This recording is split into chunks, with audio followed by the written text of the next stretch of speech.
What's the problem of the community? Well, most of our developers grew up in an area where income was low, so the main problem was for them to pay for the utilities that they use. That's why we created this app. How's the mobile app going to help your community? The mobile app's going to help the community by saving money, electricity, and gas. For example, it's going to make them more economically conscious of what they're spending and what they're spending it on. Who's the target audience? The target audience for this app is basically young adults, or parents, or anyone that wants to save up money and paying too much bill. How does the app work? Well, our app is basically a calculator that actually amounts all the amount of money that people use while using their utilities like water, gas, etc. So by knowing how much money they're spending, they will be able to know about how much utilities they use, saving more money and saving utilities. What's the mobile app features? The mobile app features are the calendar, the stopwatch, and the graphs, and they're all reliable and very simple to use. What is the intended user experience? The intended user experience is friendly, reliable, and it's easy to navigate. For example, this is the loading screen. After it's done loading, it will show you the menu. You will notice that there's some options available for you. I'm going to use the water. Once I click it, it will take you to a water loading screen. After the loading is done, a water meter is going to appear. It will give you the history of the water past use for water.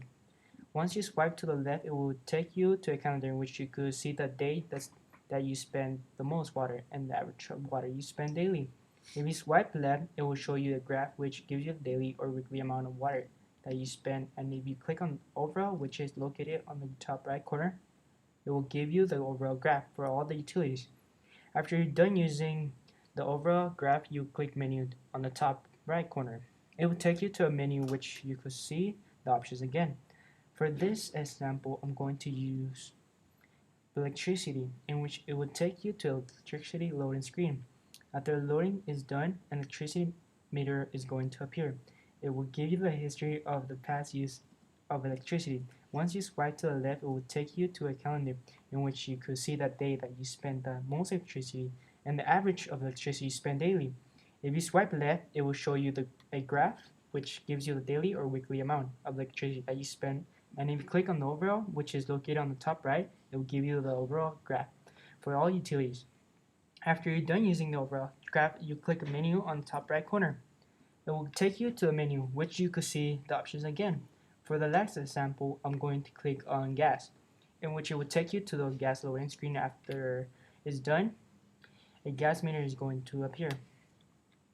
It will give you the history of the past use for gas. Once you swipe to the left, it will take you to a calendar in which you could see the date that you spend the gas and the average of gas you spend daily. If you swipe left, it will show you a graph which gives you the daily or weekly amount of gas that you spend. And if you click on overall, which is located on the top right, it will give you the overall graph for all the utilities. After you're done using the overall graph, you click menu on the top right corner. It will take you to a menu in which you can see the options again, but this time go to the top right corner on the clip and click on tips. This will show you some of the tips on how you can save money and waste less resources. Then to go back, just click on menu on the right corner. Just boom. Hi, have a beautiful time.